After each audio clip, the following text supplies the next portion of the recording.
ক্ষমতার অপব্যবহার করে 1,25,00,000 টাকা অর্থ আত্মসাতের অভিযোগে 2002 সালে করা একটি মামলায় সাবেক মন্ত্রী ও প্রবীণ আওয়ামী লীগ নেতা তোফায়েল আহমেদের বিরুদ্ধে বৃহস্পতিবার গ্রেফতারি পরোয়ানা জারি করেছেন আদালত। অন্যদিকে মতিঝিলের শাপলা চত্বরে সংগঠিত হত্যাকাণ্ডের ঘটনায় করা মামলায় সাবেক মন্ত্রী দীপু মনি, 71 টেলিভিশনের ব্যবস্থাপনা পরিচালক মোজাম্মেল হক বাবু এবং সাবেক প্রধান প্রতিবেদক ফারজানা রূপাকে হাজির করতে বলা হয়েছে। মৃত্যু পথযাত্রী তোফায়েল আহমেদের বিরুদ্ধে গ্রেপ্তারি পরোয়ানা এবং অভিযুক্ত সাংবাদিকদের বিরুদ্ধে হত্যার অভিযোগ কতটা প্রযোজ্য এই নিয়ে প্রশ্ন তুলেছে বিভিন্ন মহল।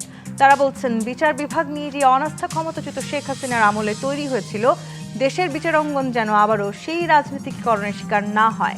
এর জবাবে সরকারের পক্ষ থেকে বলা হচ্ছে, কেউ অপরাধে সরাসরি অংশ না নিলেও ন্যারেটিভ ভূমিকা বিচারযোগ্য। সম্প্রতি সুপ্রিম কোর্ট সচিবালয় ও বিচারক নিয়োগ সংক্রান্ত অন্তর্বর্তী সরকারের জারি করা 3টি অধ্যাদেশ বাতিল করে সংসদে বিল পাশ করেছে বিএনপি সরকার। এতে শেখ হাসিনার সময় করা নিয়মেই ফিরছে বিচারক নিয়োগ ও বিচার বিভাগের কার্যক্রম। যার সমালোচনা করে জামায়াতের আমির ও বিরোধী দলের নেতা ডাক্তার শফিকুর রহমান বলেছেন, বিএনপি প্রমাণ করেছে হাসিনা খারাপ কিন্তু হাসিনার নীতি ভালো। তার মতে, বিচার বিভাগের ওপর হস্তক্ষেপ অতীতে যেভাবে বিচারপতি খায়রুল হক বা মানিকের মতো দলীয় বিচারপতিদের জন্ম দিয়েছিল, ভবিষ্যতেও সেই একই ঘটনার পুনরাবৃত্তি ঘটবে। বর্তমান বাস্তবতায় বিচার বিভাগ কি ন্যায় ও আস্থার জায়গায় আছে? এসব নিয়ে আলোচনায় আজ রাজখান স্টুডিওতে আছেন বিএনপির স্বনির্ভর বিষয়ক সম্পাদক নীলোফার চৌধুরী মনি এমপি, জাতীয় পার্টির মহাসচিব ব্যারিস্টার শামীম হায়দার পাটোয়ারি এবং জামায়াত ইসলামী কেন্দ্রীয় মজলিসের শুরা সদস্য ডক্টর মোহাম্মদ আব্দুল মান্নান। স্বাগত জানাচ্ছি আজকে রাজকাহনে। ডক্টর মোহাম্মদ আব্দুল মান্নান, বিচার বিভাগ এবং বিচার বিভাগকে আসলে আলাদা করার একটি দীর্ঘদিনের দাবি ছিল, সেই সাথে বিচার বিভাগ আসলে নিজেদের মতন করে কাজ করবেন সেই প্রত্যাশাটাও বাংলাদেশের দীর্ঘদিনের। যদিও আমরা বিগত 16-17 বছর ধরে দেখেছি, রাজনৈতিকভাবে যারা আসলে ক্ষমতায় থাকেন তারা আসলে কোথাও না কোথাও কোনো একটি উপায়ে বা বিচারকে আটকে রাখার একটা অপকৌশল তারা ব্যবহার করেছেন। এখন এই নতুন সরকার আসার পর আমরা আবারও সেই পুনরাবৃত্তি দেখতে পাচ্ছি বলে কি মনে করেন আপনারা? জি, আপনাকে ধন্যবাদ। সহ-আলোচক যারা আছেন সবাইকে ধন্যবাদ জানাই। দেখেন, আপনি একটা যৌক্তিক প্রশ্ন করেছেন, যে ব্যাপারে আপনার এই সূচনা বক্তব্যের ভিতরেও আমাদের আমিরে জামাত ডাক্তার শফিকুর রহমানের মন্তব্যটিও এসেছে। বাংলাদেশের জনগণের একটা বড় প্রত্যাশা ছিল যে 5ই আগস্টের পরে জুলাই সনদ এবং ঐক্যমতের ভিত্তিতে যে জাতি যেখানে ঐক্যবদ্ধ হয়েছিল, সেই জায়গায় বিচার বিভাগের স্বাধীনতা কিন্তু একটা বড় একটা জায়গা ছিল। কিন্তু দুর্ভাগ্যজনক হলে সত্য যে এই বিলটি আমাদের জাতীয় সংসদে পাশ করা যায় নাই এবং এটা পাশ করা হয় নাই। দলীয় বিবেচনায় বিচারক নিয়োগ এবং নির্বাহী বিভাগ থেকে যতক্ষণ পর্যন্ত না বিচার বিভাগ স্বাধীন হবে, ততক্ষণ পর্যন্ত নিরপেক্ষ এবং ন্যায় বিচার আশা করা যায় না। এটা পৃথিবীর ইতিহাসে বিভিন্ন জায়গায় এটাই দেখা গিয়েছে। আমরা যদি সবচেয়ে ক্রুশিয়াল জায়গা, বিশেষ করে আমাদের দ্বিতীয় খলিফা ওমর রাদিয়াল্লাহু তাআলা আনহুর শাসনকালকে যদি আমরা স্মরণ করি, উনি অর্ধজাহানের খলিফা ছিলেন। ওনার ছেলে অপরাধ করেছিল, প্রধান বিচারপতি কিন্তু তার ছেলের বিরুদ্ধে রায় দিয়েছিলেন এবং উনি খলিফা হিসেবে ছেলের বিরুদ্ধে সেই রায় কার্যকারী করেছিলেন। তাহলে ন্যায় বিচারের জন্য কিন্তু স্বাধীন বিচার বিভাগ প্রয়োজন। সেখানে কিন্তু কোনো খলিফার ছেলে বলে তাকে কোনো মার্সি করা হয় নাই। এই যে স্বাধীনতা, এই স্বাধীনতা মূলত ন্যায়ের এবং ইনসাফের দিকেই মানুষকে ধাবিত করে। আমাদের দেশের যে বিচার ব্যবস্থাগুলো আছে, আমরা অতীতে যেটা দেখেছি যে যখন বিচারকরা বলেন যে আমরা শপথবদ্ধ রাজনীতিবিদ, এবং বিচারকরা যখন একটা দলের হয়ে, একটা গোষ্ঠীর হয়ে অথবা যে কোনো এজেন্ডা বাস্তবায়নে লেগে যান, তখন সাধারণ মানুষ এবং ন্যায় বিচার প্রতিষ্ঠিত হয় না। এবং এই দেশের ইতিহাসে আপনি জানেন যে যুদ্ধ অপরাধীদের বিচারের নামে যে ট্রাইব্যুনাল গঠন করা হয়েছিল, সেখানে স্কাইপি কেলেঙ্কারির মাধ্যম দিয়ে যেটা ফাঁস হয়েছিল, সেই তথ্য ফাঁসের কারণে আমার দেশ পত্রিকার সম্পাদকের উপরে অনেক খড়গ নেমে এসেছিল, সেখানে ধারাবাহিক রিপোর্ট এসেছিল। সেই রায়গুলো বিদেশ থেকে লিখে দেওয়া হতো এবং একটা জায়গা থেকে এটা পুশ করা হতো। এই পুশিংয়ের মাধ্যম দিয়ে একটা রায় তড়িঘড়ি করে, যেটা বিচারপতি সিনহাও বলে গিয়েছিলেন যে সরকার একটা রায়ের জন্য পাগল হয়ে গেছে, তড়িঘড়ি করে একটা রায় দিয়ে দাও তোমরা।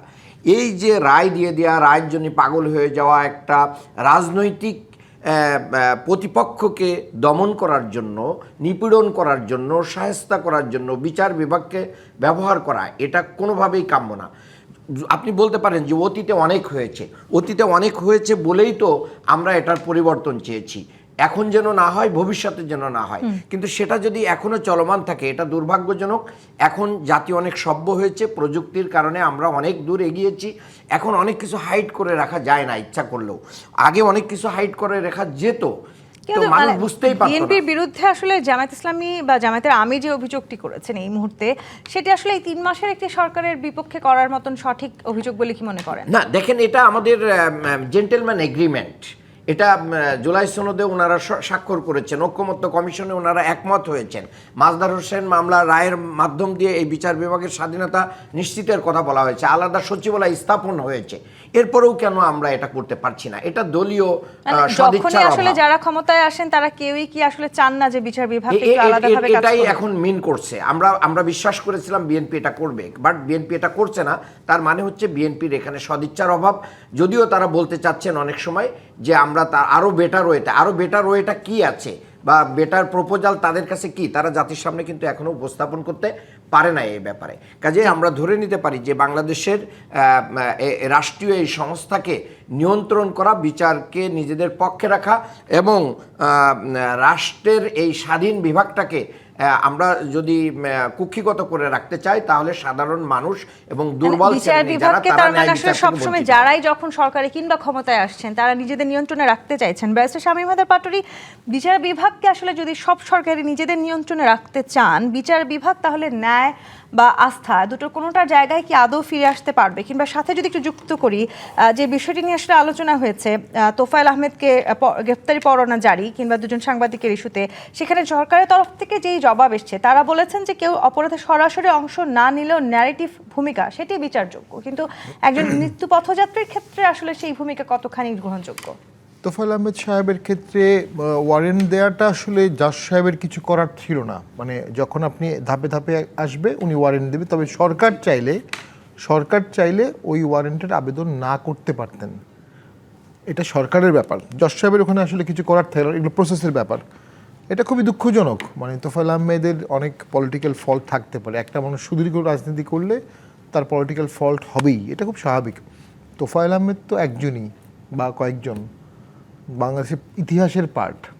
তো সেই লোকটাকে এই শেষ বয়সে একটা ওয়ারেন্ট দিতে হবে, এটা সরকারের উচিত ছিল। এটা যেন না হয় সে বিষয়ে সরকার সচেষ্ট থাকা, এবং এটা খুব সহজ কাজ। দুদক বা প্রসিকিউশন চাইলে এটা আটকাতে পারত।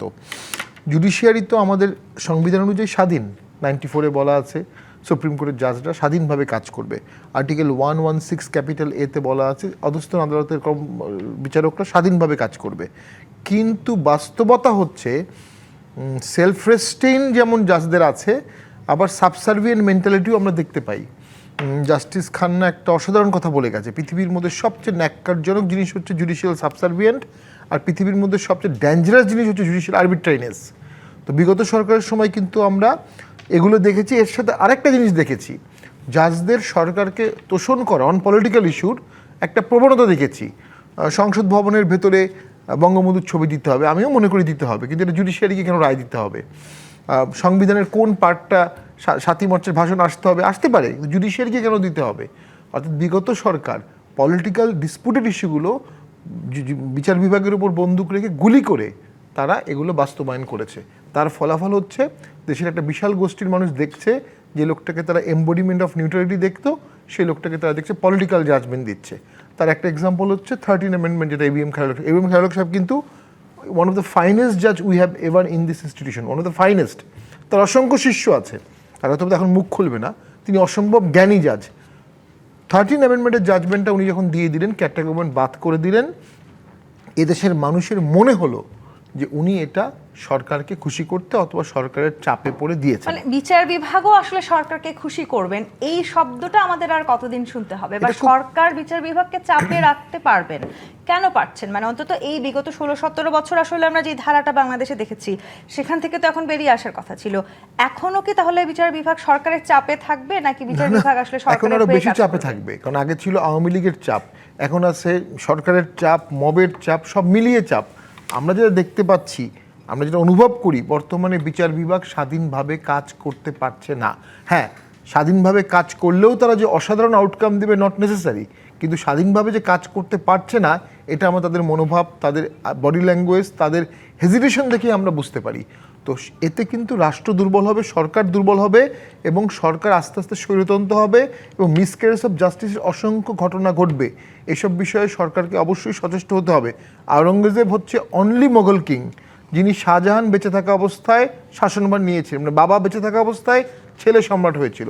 দুইজন এটার প্রতিবাদ করেছিল এবং স্বীকৃতি দেয়নি। একজন হচ্ছে মক্কার চিফ মোতোয়াল্লি, আরেকজন হচ্ছে দিল্লির চিফ জাস্টিস। তো আওরঙ্গজেব কিন্তু ওই চিফ জাস্টিসকে পদত্যাগ করাননি অথবা রিজাইন করাননি, উনিও চিফ জাস্টিস ছিলেন, তার পরের জন্য তার ছেলেও চিফ জাস্টিস ছিলেন। জুডিশিয়ারিতে ইন্টারফেয়ার সুনামি নিয়ে আসে, এটা আমরা অনেকবার দেখেছি। বাংলাদেশের ইতিহাসের যে বোল্ডনেস, জাস্টিস মোস্তফা কামাল যখন ছিলেন সেই 90-এর দশকে একটা বোল্ড জুডিশিয়ারি আমাদের ছিল, অসাধারণ। সেখানে কি আসলে আমরা আর ফিরে যেতে পারবো কিনা, সেই এটাও তো একটা জুডিশিয়ারির বড় একটা প্রশ্ন। এক্সাম্পল বলি, সেই জুডিশিয়ারি সেই সময়ের শেখ হাসিনাকে বাধ্য করেছিল ক্ষমা চাওয়ার জন্য সেই জুডিশিয়ারির কাছে। সদিচ্ছাটা তো আসলে সরকারের জায়গাটি থেকে আসতে হবে। নীলুফার চৌধুরী মনি, ডক্টর মোহাম্মদ আব্দুল মান্নান একটি প্রশ্ন তো করেছেন, একটি শব্দ বলেছেন যে জেন্টলম্যানস এগ্রিমেন্ট ছিল আপনাদের একটি, যে আপনারা বিচার বিভাগকে আলাদা করবেন, কিন্তু ওই যেই 3টি আসলে অধ্যাদেশ বাতিল করা হয়েছে তার মধ্য দিয়ে এটিও বাতিল হয়ে গেল। বিচার বিভাগটা কি তাহলে সবসময় সরকারের চাপের থাকবে, যে যেইভাবে আসলে ব্যারিস্টার শামীম পাটোয়ারি বলার চেষ্টা করছিলেন, নাকি এখন আরও বেশি চাপে থাকবে? এই প্রশ্নের উত্তর নেওয়ার আগে আপনাকে আমি অভিনন্দনও জানাতে চাই, আপনি আবারও সংসদ সদস্য নির্বাচিত হয়েছেন। ধন্যবাদ আপনাদের সবাইকে এবং যারা শুনছেন। দেখেন, যেটা বিচার বিভাগের আপনি যেটা বললেন অধ্যাদেশের, সেটা কিন্তু একদম শেষ হয়ে যায় নাই। সংসদে বলেছেন যে এটা পরবর্তী অধিবেশনে আবার এই জায়গাগুলো উঠাবে এবং চুলচেরা হিসাব নিকাশ করে এটার একটা পাশ করবে কি করবে না এই ধরনের কাজ করবে। এবং এটা না, শুধু আরও কয়েকটা বিল আছে আকারে। তো এটা একটা জিনিস। আর এই যে শামীম ভাই বললেন যে বিচার বিভাগ স্বাধীনভাবে কাজ করতে পারছে না, 2.5 মাসের একটা সরকার, দুইজনেই বলেছেন 2.5 মাসের একটা সরকার কি এমন করলো? আমি যদি বলি, ডক্টর শিরিন শারমিন চৌধুরী, ওনাকে অ্যারেস্ট করলো, ওনার যেতগুলো মামলা ছিল হিসাব মতো আপনি কি করেছেন কি করেন না আদালতে প্রমাণ করতে হবে, প্রমাণ পর্যন্ত আপনাকে যে বেশ কিছুদিন জেলে থাকতে হবে, সেটা তো থাকে না।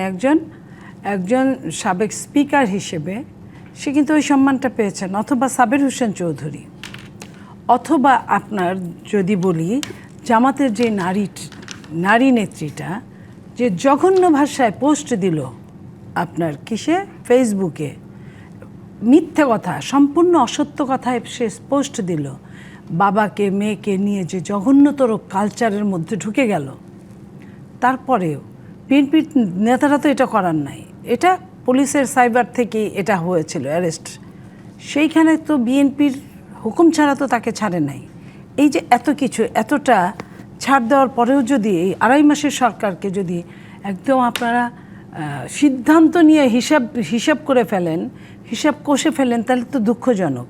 আপনার ডক্টর তুফাইল আহমেদ সাহেবের কথা আমি বলি না, তুফাইল আহমেদের কথাটাই বলি, বেটার ওয়ের কথাই বলছি। তুফাইল আহমেদের যে মামলাগুলো আছে সেটার ধারা অনুযায়ী কিন্তু সে কতটা সুস্থ অসুস্থ সেটা জানার কথা না।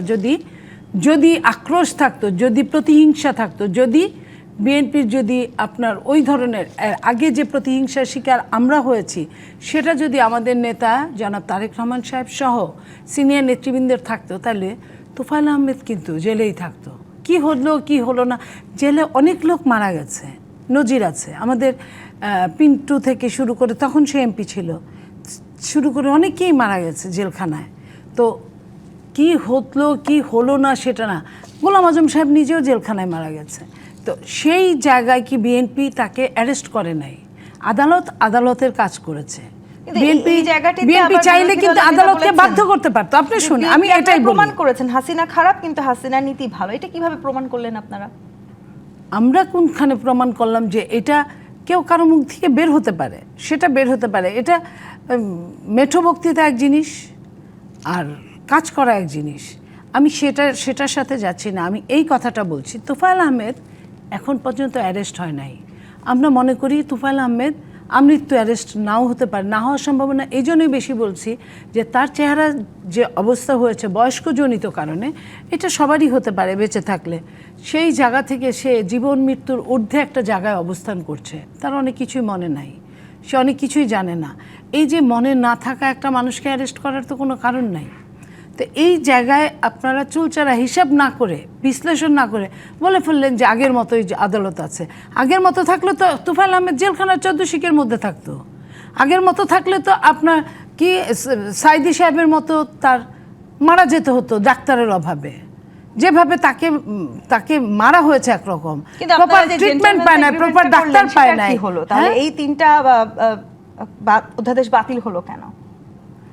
এখন একদম বাতিল হয় না, বাতিল হওয়ার আগে কিন্তু বলেছে যে সামনের দিকে আবার এটা নিয়ে কথা বলবে। এটা নিয়ে এই মুহূর্তের জন্য যেহেতু সবগুলো বিল পাস করতে হবে, না হয় বাতিল করতে হবে, না হয় ওই জায়গাটায় রাখতে হবে, সেই জন্য এটা বলছে। তড়িঘড়ি ছিল, এটাও ছিল।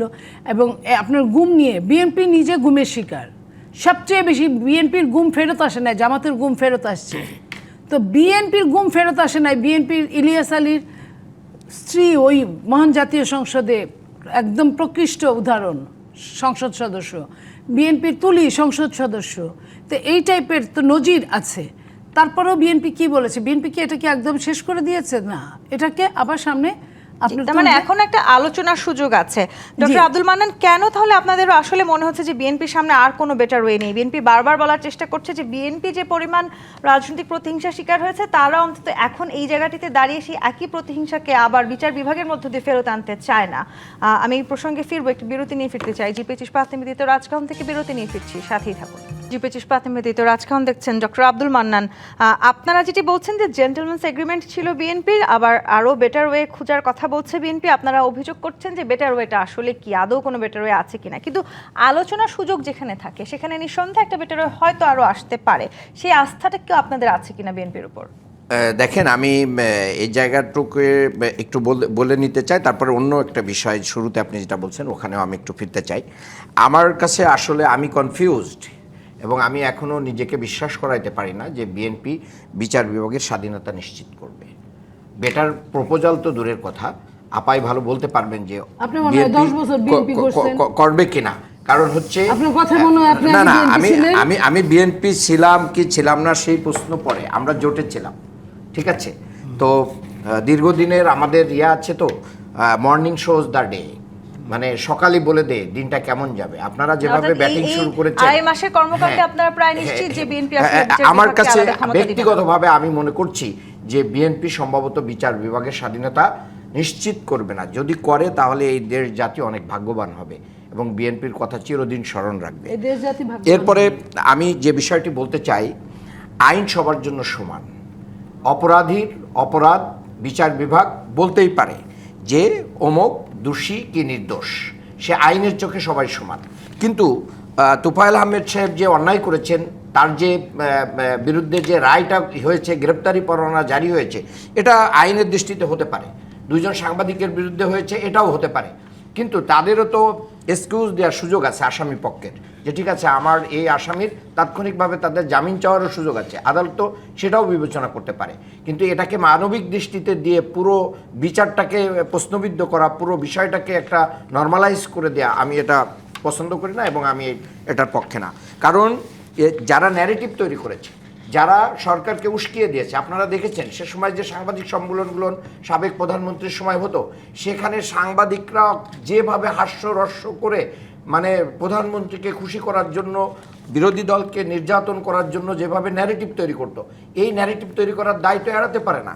এরপরে আমি আপার একটা প্রশ্নের উত্তর দিতে চাই যে দেখেন, এখানে আপা বলেছেন যে জামাতের চেয়ে বিএনপির গুমের সংখ্যা বেশি। না, গুমের সংখ্যা, জামাতের গুম যারা হয়েছেন তারা ফিরে এসেছেন, ফিরে এসেছেন এখনো ফেরেনি, এরকম সংখ্যা অনেক বেশি।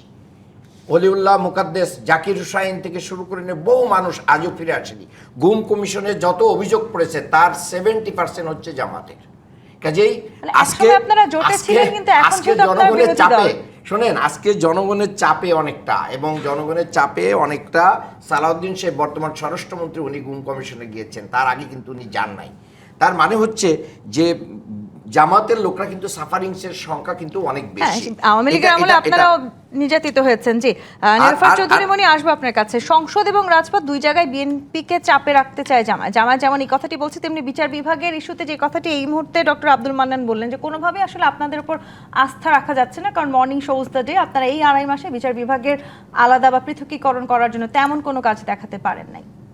শুধু বিচার বিভাগ না, আরো অনেকগুলো মৌলিক বিষয়ে 100 ওনারা দিন 100 উত্থাপন দিনকে করেন।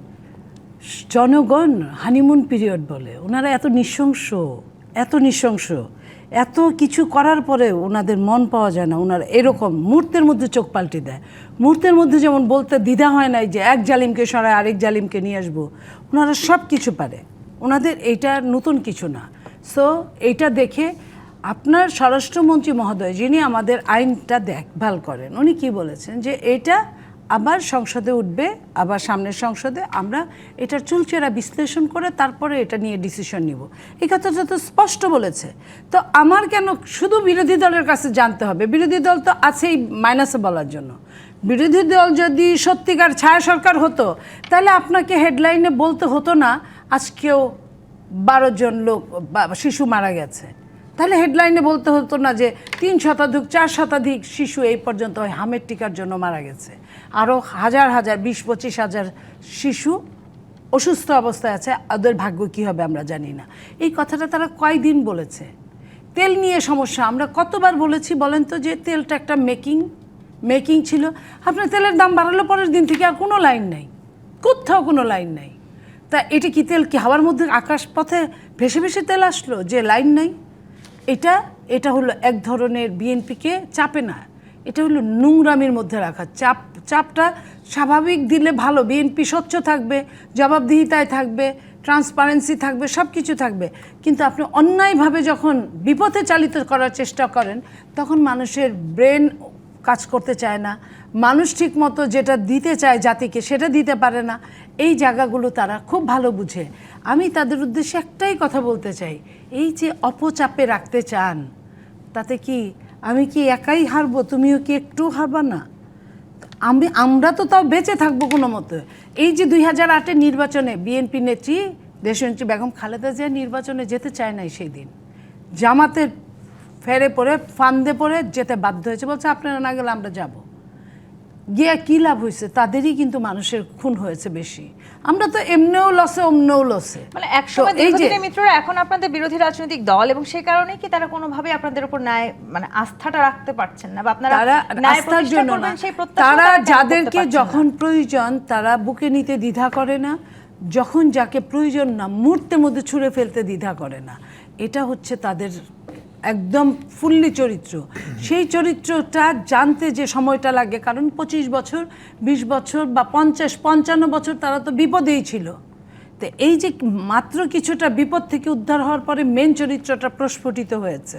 আপনারা ভালো ছিলেন। এই যে প্রস্ফুটিত হওয়া, আমরা যে কথা বলি, আপনি দেখেন আমাদের নির্বাচনী ইশতেহারের সাথে আপনি মিলান, এই 2.5 মাসের সরকারে আপনি মিলান, আমরা কিন্তু টাচ করেছি। আমরা 2.5 মাসে বলবো না যে আমরা ফুলফিল করেছি। আমরা যে জিনিসগুলো আমরা কথা দিয়েছিলাম, প্রত্যেকটা কথা আমরা রাখার চেষ্টা করছি, এবং খুব সত্য যত তাড়াতাড়ি যে এটা করা যায় ততটাই।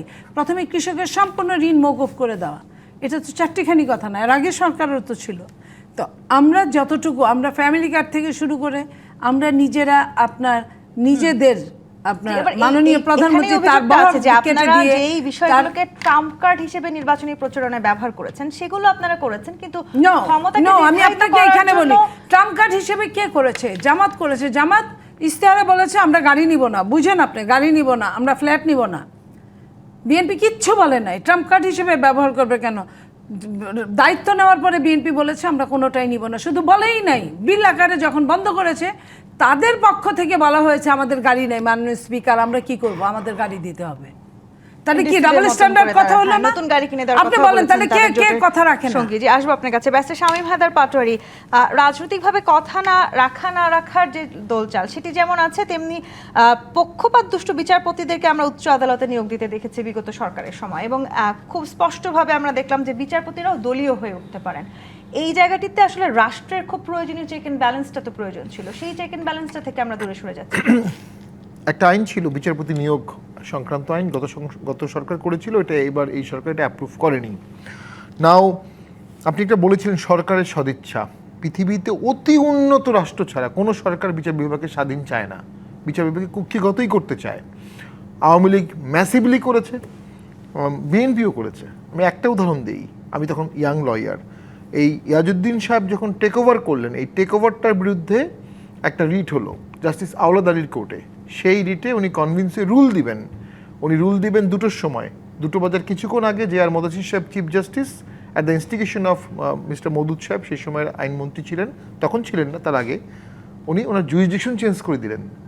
2টোর সময় একটা রুল দিবে, এই জন্য 2:45 তার জুরিসডিকশন চেঞ্জ করে তাকে রিট কোর্ট থেকে সরিয়ে দেওয়া হয়েছে। সো ইন্টারফারেন্স তো হয়ই, কারণ সরকার ক্ষমতায় থাকতে চায়। সরকার ক্ষমতা থাকার জন্য মিডিয়াকে কন্ট্রোল করে, জুডিশিয়ারিকে কন্ট্রোল করে, কারণ এই দুটো কন্ট্রোল না করলে সে সরকারে থাকতে পারবে না। ভারতে এটা হয়েছে, ভারতে ইন্দিরা গান্ধী, হেজ, গ্রোভার, সিকরি, শীতল 4জন বিচারপতিকে বাদ দিয়ে ওনার ফেভারিট। তাহলে তো এই প্রশ্নটা আসলে করার সুযোগ থেকে গেল যে এই সরকারও কি আবার সেই পুরনো সরকারের পথে হেঁটে নতুন গন্তব্যে পৌঁছানোর চেষ্টা করছে? 2-2.5 মাসে আমরা কোনো ব্যতিক্রম দেখতে পাইনি। এই একই পথে হেঁটে কি আদৌ নতুন বাংলাদেশের গন্তব্যে পৌঁছানো যাবে? না, কোনোভাবেই যাবে না। জুডিশিয়ারিকে স্বাধীন করার জন্য বা ইনসাফ, মানুষকে ইনসাফ দেওয়ার জন্য, আপনি দেখেন সাংবাদিকরা জেলে আছে, তারা হত্যা মামলায় জেলে আছে, বিচারপতি জেলে আছে হত্যা মামলায়।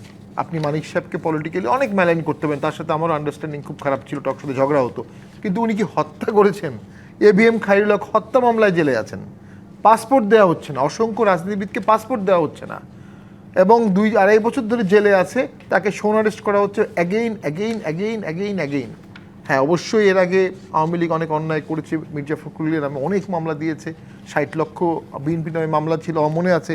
আলিম সাহেব যুদ্ধবাদীর মামলায় উনি মৃত্যুসজ্জায় ছিলেন, ওনাকে একরকম টেনে হিঁচড়ে হুইল চেয়ারে করে নেওয়া হয়েছে।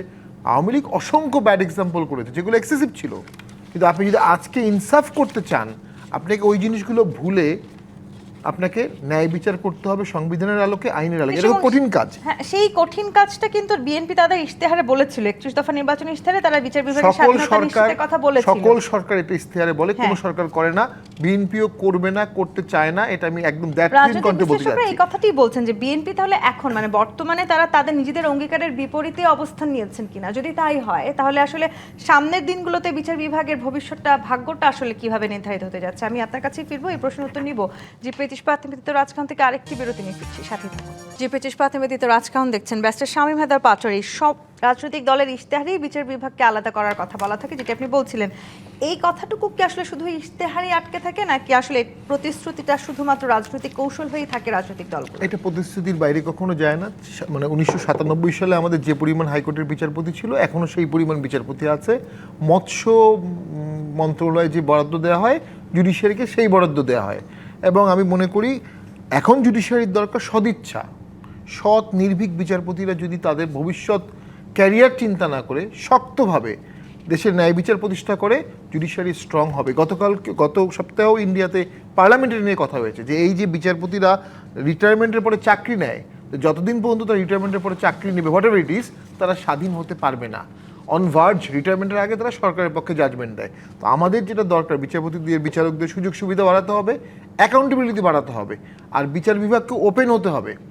যেমন বর্তমান চিফ জাস্টিস উনি হয়তো বা সাংবাদিকদের অ্যালাউ করছেন না অনেকগুলো কারণে, কিন্তু ওপেন যদি না হয় তাহলে দায়বদ্ধ বিচার বিভাগ কীভাবে হবে, অ্যাকাউন্টেবল কীভাবে হবে? আপনি অ্যাকাউন্টেবল করতে গেলে it haves to be open, transparent system. আরেকটা জিনিস দরকার, সেটা হচ্ছে সরকার ইন্টারফেয়ার করবে না, বা করলেও, আমি একটা ঘটনা জানি, আইয়ুব খানের সময় তার ফ্রেন্ডকে উনি পাকিস্তানের চিফ জাস্টিস করেছিলেন। একটা পলিটিক্যাল ইস্যু যখন আসছিল, ওই ফ্রেন্ড 3 দিন ফোন কেটে রাখছিলেন যেন আইয়ুব খান তাকে ফোন করতে না পারে। তো ওইটা একটা ডিফারেন্ট ফেজ অফ জুডিশিয়ারি ছিল। জাস্টিস মোর্শেদ ছিল আমাদের। এখন আমাদের দরকার, আপনি বারবার বলছেন সরকার কখনো বিচার বিভাগকে স্ট্রং করে না, বিচার বিভাগ নিজেকে স্ট্রং করতে হবে। গ্রেট জাজেসরা নিজেদেরকে স্ট্রং করেছে, এক্সাক্ট করেছে। আমি বারবার ইন্ডিয়ান এক্সাম্পল বলি কেন? ব্যারিস্টার শামীম পাটোয়ারি, আমি যদি বলি যে বাংলাদেশের রাজনীতিতে একটা প্রতিহিংসার দেয়াল থাকে, এবং সেই দেয়ালের ওপাশেই আসলে সবসময় আইনটুকু দাঁড়িয়ে থাকে কিনা, মানে এই দেয়ালটা আমরা ভাঙতে পারছি না কেন? আমরা দেয়াল ভাঙতে পারছি না বিকজ জুডিশিয়ারির এক্সিকিউশন মেশিনারি নাই। তার বাজেট নেই, তার সাপোর্ট নেই মিডিয়াতে। এই মুহূর্তে জুডিশিয়ারি নিয়ে লেখার মতো সাংবাদিক কয়জন আছে?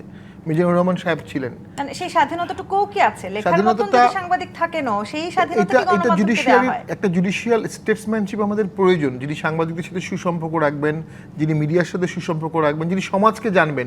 একজন বিচারক বিচারপতি যদি সমাজকে না জানেন তাহলে উনি ন্যায় বিচার করতে পারবেন না। ওই জায়গাতে অনেকগুলো মিসিং লিঙ্ক হয়ে গেছে।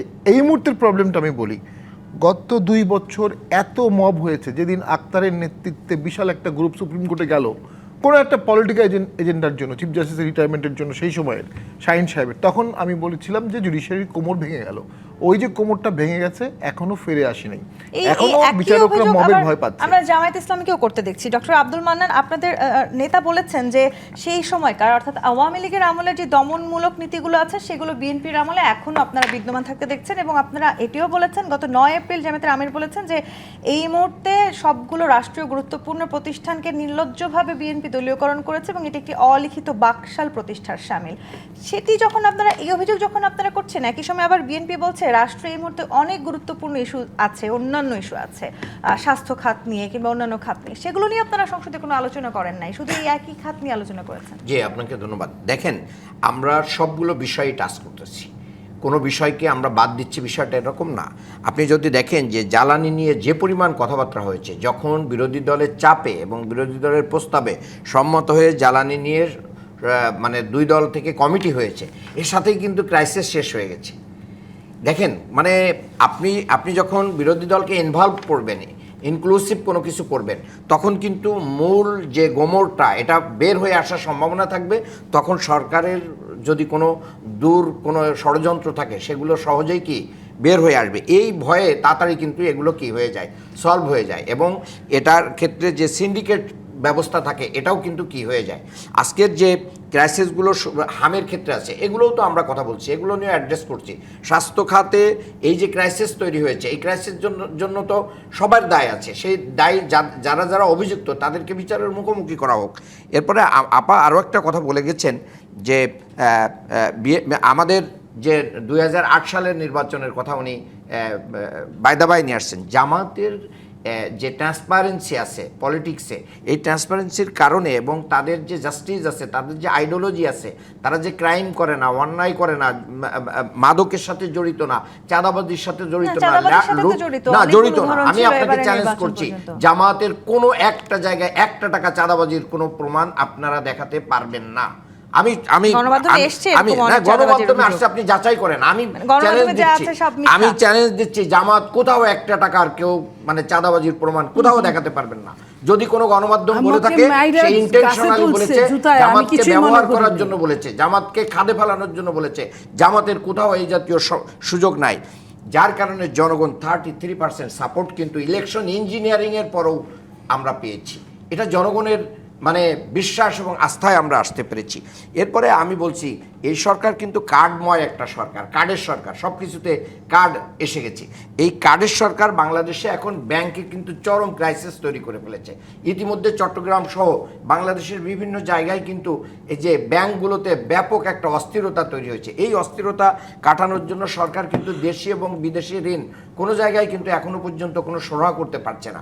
তার মানে হচ্ছে কি, যে আপনি শুধু বিচার বিভাগ নয়, বিরোধী দল হিসেবে এই মুহূর্তে জামাত তাহলে বিএনপিকে কোনো কিছুতেই আস্থায় আনতে পারছে না, কোনো কিছুতেই না। আমরা বলছি যে যেটা ভালো, যেটা দেশের জন্য কল্যাণকর, সরকারকে আমরা সেটা সহযোগিতা করব। নীলোফার চৌধুরী, এটা একতরফা না, কিন্তু আমরা আবারও বলছি না, অলিখিত বাকশাল ভালো সব কাজে সরকারকে আমরা সহযোগিতা করব। রাষ্ট্রীয় প্রতিষ্ঠানগুলোকে নির্লজ্জভাবে দলীয়করণ করেছেন, বিশেষ করে বিচার বিভাগকে আপনারা যেভাবে আলাদা করার অপচেষ্টা করছেন, আলাদা না করে সেটিকেও আসলে জামায়াতের আমির এইভাবে রাখার চেষ্টা করছেন। উপজেলা জেলা প্রশাসন, দেখেন ওই যে নাই কাজ তো খই ভাজ, ওনাদের কোনো কাজ নাই, এই জন্য ওনারা এই কথা বলছে বারবার। উনি শামীম ভাই সবাই জানে যে এটা 2.5 মাসের সরকার। আমি আবারও বলছি, এই যে এত কথা একদম আপনারা সিদ্ধান্তের মধ্যে চলে গেলেন, শুরু হওয়ার অঙ্কুর এই বিনা, মানে 2.5 মাসের যে সিদ্ধান্তে চলে গেলেন। এর মধ্যে আপনার বিরোধী দলের একজন নেতা আপনার বলেই ফেললো যে সর্বোচ্চ এই পর্যন্ত যত সরকার এসেছে সবচেয়ে অজনপ্রিয় সরকার। আপনার সরকারের বয়স ওই দিন কত, 1.5 মাস, 1.5 মাসের সবচেয়ে অজনপ্রিয় সরকার নাকি তারা বলছে। তো এই যে জিনিসগুলো বলা, এতে কি বিএনপিকে আরও জনপ্রিয় করে তোলা না? বিএনপি যতটা, বিএনপি তো সেই বিএনপি কি করছে? বিএনপি পাশ করে জিতেই একজন প্রধানমন্ত্রী মাননীয় উনি বিরোধী দলীয় নেতার বাসায় গেলেন, পিচ্চি বিরোধী দলের নেতার বাসায় গেলেন, একেবারে এক সদস্য বিশিষ্ট বিরোধী দলের নেতার বাসায় গেলেন। বিরোধী দল তারপরে কি হয় হলো? নাই, আমি আপনার নির্বাচনে সময় জেতে একটা নাই, কথা তার বলি বাসাও প্লিজ। গেছে। এরপরে কি করলো? আপনার স্পিকার সাহেবের স্ত্রী বিয়োগ হলেন, তার জানা যায় পাশে জায়গা রাখলেন। কোনো কিছু কেউ সেন্সলেস হয়ে যাচ্ছে সংসদে, কেউ মাথা ঘুরে পড়ে যাচ্ছে, তার খবর নিচ্ছেন প্রধানমন্ত্রী নিজে গিয়ে। তারপরেও তারা বলে যে যা কিছু হারায় কেষ্ট বেটাই চোর। তো এই যে কেষ্ট বেটারে চোর বলেন, ভালো কথা, চোর বলে আপনারা ভালো কাজ করেন। নিজেরা কি করেন? ওয়াকআউট কখন করে জানেন? যখন তাদের সব কথা বলা শেষ। এত অভিনব বিরোধী দল আমি আমার জীবনে দেখি নাই। আমার বয়স তো কম হয় নাই, অনেক বিরোধী দল দেখছি। বিরোধী দল ওয়াকআউট করবে, ঠিক আছে আপনি এটা বলতে দিবেন না, আচ্ছা আমি গেলাম গিয়া। তারা সব আগে আদ্যপান্ত বলে কি কারো কারো নামে স্তুতি বাক্য পাঠ করে, আর সারাদিন বলার মধ্যে একটাই গণভোট আর জুলাই সনদ। আরে জুলাই সনদ তো প্রায় সব পাশই হয়ে গেছে, তাহলে বাদ থাকলো কি? এইটাই বলে তারপরে বলে, তারপরে শোনেন প্রতিষ্ঠানে ওনারা বিল আকারে উত্থাপন করেন শোনেন, নাই। বলে না যে পঠিত বলিয়া গণ্য হইল। ওনারা টিকার জন্য, তেলের জন্য, দেশের ক্রাইসিসের জন্য, যুদ্ধের জন্য ওনারা পঠিত বলিয়া গণ্য হইল বলিয়া টাচ করিয়া চলিয়া যান। যেটা বলা দরকার সেটা বলেন না, যেটা বলার দরকার নাই সেটা নিয়ে সারাদিন হুলস্থুল করেন। আবার থ্রেড দিয়ে যান যে শাহবাগে আয়, রাজুতে আয়, এই যে থ্রেডটা দেন যে তাকে দেখে ছাড়বে। আরে আমি মরলে কি আমি একলাই মরবো? তুমি তোমার সঙ্গে নিয়েই তো মরবো। এই জায়গাটা তো আমাদের ন্যায় এবং আস্থা দরকার। এই হ্যাঁ? জায়গাটিতেই তো আমাদের ন্যায় এবং আস্থাটা দরকার। বিচার বিভাগ কি তাহলে সেই জায়গাটিতে থাকতে পারবে? একদম অবশ্যই বিচার শেষ বিভাগ সময় চলে থাকতে এসেছে পারবে, আমরা। কেন না কেন? বিচার বিভাগ নিয়ে আবারও আলোচনা হবে, বিচার বিভাগ নিয়ে হবে, গুণ খুম নিয়ে হবে, আয়না ঘর নিয়ে হবে। কে আয়না ঘর থেকে 8 বছর পরে নূতন চকচকে গামছা নিয়ে বের হলো, এই আলোচনাও হবে, কেন হবে না? আমি মনে করি এই আলোচনাও আসা উচিত। আপনার 8 বছরে আপনার একটা গামছার পানি দিয়ে কাচতে হইলো না, চকচকা গামছা বের হয়ে আসলো, এটার অবশ্যই আলোচনা হওয়া দরকার না? আপনার গামছা এত চকচকা থাকে আর আমি 8 বছরে 8টা গামছা লাগছে, এটা তো হইতে পারে না। আশ্চর্য, একটা মানুষ আয়না ঘরে আছে দীর্ঘদিন, তার গামছা নিয়ে সমালোচনা করেন, এটা লজ্জা হওয়া উচিত, এটা লজ্জা থাকা উচিত। আমি তো গামছা নিয়ে সমালোচনা করি না, আয়নাঘরকে ডিফেন্স আমি বলেছি 8 বছরের চকচকের গামছা, একদম বাজার থেকে কিনে আনতে যে গামছাটা, সেটা হয় কি? আমি ওইটাই বলেছি। কি করতে পারেন না, মানে ছোট করতে পারেন না আপা, এটা খুবই আমি তো অন্যায়, তা বলি না, এটা খুবই চকচকে গর্হিত। গামছা দেখলে আপনি কি যখন বলতেন? ইলিয়াস আলীর স্ত্রী গামছা কিসের সংসদে জন্য ব্যবহার হয়? মুখ এই মুছার জন্য গুম খুনের ব্যবহার হয়, এবং শরীর গুম খুনের মুছার জন্য বিরুদ্ধে তাকে ভোট ব্যবহার দিতে হয়। তিনি তো নির্বাচিত হয়েছেন, তিনি নির্বাচিত সংসদ কিন্তু সদস্য। তারপরেও তিনি গুম খুনের বিরুদ্ধে ভোট দিয়েছেন, বিএনপি যেটা পাশ করে নাই, বিএনপির পক্ষেই মত দিয়েছেন। তার স্বামীর কারণ বিচারটা সে চাইতে জানে পারেন। যে বিএনপি বিচার করলে ধন্যবাদ আজকে বিএনপি আমাদেরকে করবে না। সময় দেওয়ার জন্য। দর্শক, আজকের মতো বিদায় নিচ্ছি। জিপেশ পাত নিবেদিত রাজকাহন থেকে। ফিরব আগামী রবিবার রাত 10টায় নতুন রাজকাহন নিয়ে। ডিবিসির সঙ্গে থাকুন।